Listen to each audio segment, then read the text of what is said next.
Business head Shri Satish राजवाडे सरांकडे. Satish sir, काय सांगाल तुमचं आणि कोकणाचं नातं, आणि तुम्ही कोकणाच्या मातीचा दरवळ त्याचा गंध असणारी मालिका 28 एप्रिलला सगळ्यांच्या भेटीला आणतात, हे अतिशय गुणी कलाकारांच्या माध्यमातून. तर आधी कोकणाबद्दल, मालिकेबद्दल नंतर बोलू. नमस्कार. सर्वप्रथम तुमच्या सगळ्यांचं मनापासून खूप आभार मानतो की तुम्ही अशा पद्धतीने आज इतक्या उपस्थितीत आमचं इतकं छान स्वागत केलं. खरंच मनापासून खूप खूप आभार तुमचे. मी मुंबईत माझा जन्म जरी झाला असला तरी माझ्या आईवडिलांचं गाव हे देवरुख आहे आणि मी निव्याचा आहे. आम्ही निव्याचे राजवाडे आहोत, त्यामुळे रक्ताचं नातं आहे कोकणाशी. आणि अशा निसर्गरम्य वातावरणात, अशा निसर्गरम्य परिसरात आमच्या मालिकेचं चित्रीकरण होणार आहे आणि ह्या भागाचं रिप्रेझेंटेशन होणार आहे आमच्या मालिकेमध्ये. ह्याचा खरंच खूप खूप अभिमान आहे. बऱ्याच वर्षांपासून आम्हाला कोकणातल्या मातीतली मालिका बनवायची होती आणि आज ह्या मालिकेच्या निमित्ताने ते आमचं स्वप्नसुद्धा पूर्ण होतं आहे.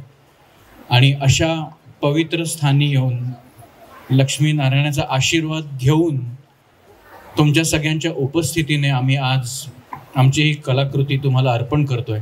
तुम्ही आज इथे आल्याबद्दल, आम्हाला एवढा उदंड आशीर्वाद दिल्याबद्दल मनापासून खरंच खूप आभार. कुडाळमध्ये आज मी पहिल्यांदा आलेले आहे आणि खूप छान वाटलं आज इथे येऊन. मुळात आम्ही स्टेशनवरती उतरलो तेव्हा सवाष्णींनी आमचं औक्षण केलं, त्याच्यातच सगळं काही आलं की कुडाळ म्हणजे काय आहे, इकडची माणसं काय आहेत. माझं सासर इकडचंच आहे, रत्नागिरी कोतवडे. माझं माहेर आजोळ आहे, राजापूर. त्यामुळे तू म्हणालाच असं कोकणाशी नाळ जोडलेली आहे आणि कोकणाबरोबर एक खूप वेगळं नातं आहे, जीवाभावाचं नातं आहे.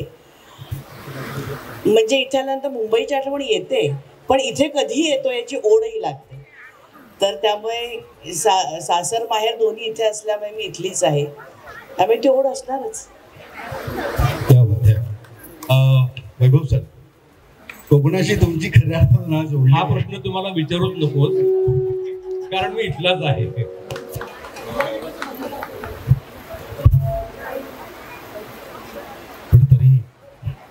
नाही, मी काय सांगू, म्हणजे मी भलेही गेली आता 20-25 वर्ष मुंबईमध्ये आहे, पण एकही दिवस म्हणा किंवा एकही क्षण माझा असा जात नाही की कोकणातल्या मेमरीज माझ्या किंवा त्या स्मृती, त्या आठवणी माझ्या मनात नसतात. त्या सगळ्या काय म्हणतो आपण त्याला, चांगल्या, सुंदर, सामाजिक, भौगोलिक आणि माणसांच्या आठवणी आहेत माझ्या मनात. आणि त्याच्या जीवावर मुंबईसारख्या धकाधकीच्या आयुष्यामध्ये किंवा जे सतत कामाला बांधून घेतलेल्या आयुष्यामध्ये सुद्धा जर माझे विरंगुळ्याचे क्षण असतील ना, तर ते फक्त कोकणाच्या आठवणीतच आहेत. सो मी काही वेगळं सांगायला नको की मी पनवेल सोडून जेव्हा आमची गाडी जेव्हा त्या रस्त्याला लागते तेव्हा मी पर्यंत भरलेला असतो त्या सगळ्या आठवणींनी. आणि मला खरंच सांगतो, मुंबईत मला जावंसं कधीही वाटत नाही. नमस्कार कुडाळकर. मी कोकणात आलो आहे, पण खरं मी माझ्या घरी आलो आहे, कारण माझं गाव हे कणकवली. मी मुळात कोकणातलाच आहे. कणकवली छोटीशी जागा आहे, लांजेवाडी, तिथे घर अजूनही आहे आमचं, पण तिथे राहत नाही कोणी, आम्ही सगळेच मुंबईत. पण माझे रूट्स, आमची फॅमिली, आमचं जे कुटुंब आहे त्याला सुरुवातच कोकणातून झाली आहे, कणकवलीतून झाली आहे. तर आज मी पुन्हा एक. नमस्कार. मी खरं तर आहे, म्हणजे माझं गाव आहे गोवा, पण माझी आते राजापूरला असते, तर थोडंफार कधीतरी जाणं होतं. आणि कोकण म्हटलं की माती, झाडं, निसर्ग, जो आम्ही कामासाठी मुंबईत, पुण्यात जेव्हा राहत असतो तेव्हा आम्ही कुठेतरी तो मिस करत असतो. त्यामुळे कोकणात जेव्हा जायचं असं कळलं तेव्हा इतका आनंद झाला, कारण की ही मालिका जी आहे ती मुळातच कोकणातला विषय आहे, कोकणातली मालिका आहे, त्याच्यामुळे इथून सुरुवात होते. त्याचा खूप आनंद आहे. आणि सुकन्याताई जसं म्हणाली की इतक्या छान आणि गोड पद्धतीने स्वागत केलं, त्यामुळे इतकं छान वाटलं. हे प्रेम जे आहे ते अनुभवायला आम्हाला इथे म्हणजे येऊन हे अनुभवता येतं आहे, त्याबद्दल खूप छान वाटतं आहे.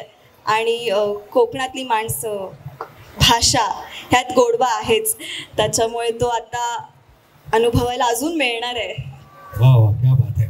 नाव खेडेकर, त्यामुळे निश्चितच लक्षात आलं असेल. माझं गाव इथलंच, कोकणातलंच, रत्नागिरी खेड. भरण्या नाक्याला अजूनही घर आहे. पण जसं इथले बरेच लोक कामानिमित्त मुंबईत जातात, तसंच माझ्याही घरच्यांनी कोकण सोडून ठाणे तो प्रवास केला कामानिमित्त. पण त्यानंतर पुण्यात राहायला गेलो मी, आणि नाटकाचे प्रयोग करताना कोकणात येणं जाणं हे कायमच राहिलं. त्या नाटकांच्या प्रयोगांमध्ये जेव्हा कुडाळला मी यायचो, इथे बरेचदा मी प्रयोग केले, तेव्हा पण जे प्रेम प्रेक्षकांकडनं मिळायचं ना, तसंच मला आत्ता तो फील येतो. वा, त्यामुळे थँक्यू सो मच. तुम्ही इतक्या प्रेमानं इथे सगळे उपस्थित राहताय आणि आम्हाला इतकं प्रेम देताय. मला थोडा आनंद होतो कधी कधी की मालवतकरचं मालवणकर करतात आणि मला विचारतात कोकणातली आहेस, तेव्हा मला असं नाही म्हणताना असं होतं की मला हो म्हणता यायला हवं होतं, कारण मला कोकण हे खूप जास्त आवडतं. आणि ते आपण म्हणतो ना, एखादी गोष्ट जेव्हा आपल्याकडे नसते तेव्हा त्या गोष्टीचं जास्त अट्रॅक्शन असतं, तसं मला कोकणाचं अट्रॅक्शन हे लहानपणापासून खूप होतं.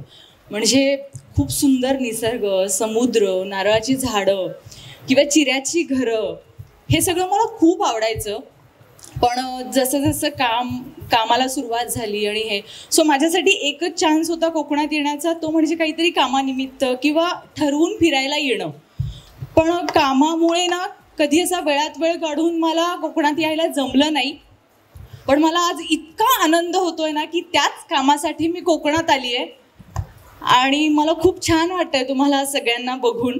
ॲक्च्युली माझी नाळ कोकणात म्हणत जोडली गेलेली आहे, कारण माझे आई बाबा कोकणातलेच, त्यांचा जन्म इथेच झाला होता, पण कामानिमित्त मुंबईला आले. पण त्यांनी कटाक्षाने एक गोष्ट पाळली होती की वर्षातून 3 वेळा तरी, म्हणजे शिमग्याला 5 दिवस गावी यायचं, परत गणपती आणि मे महिन्यातून आंबे खायला.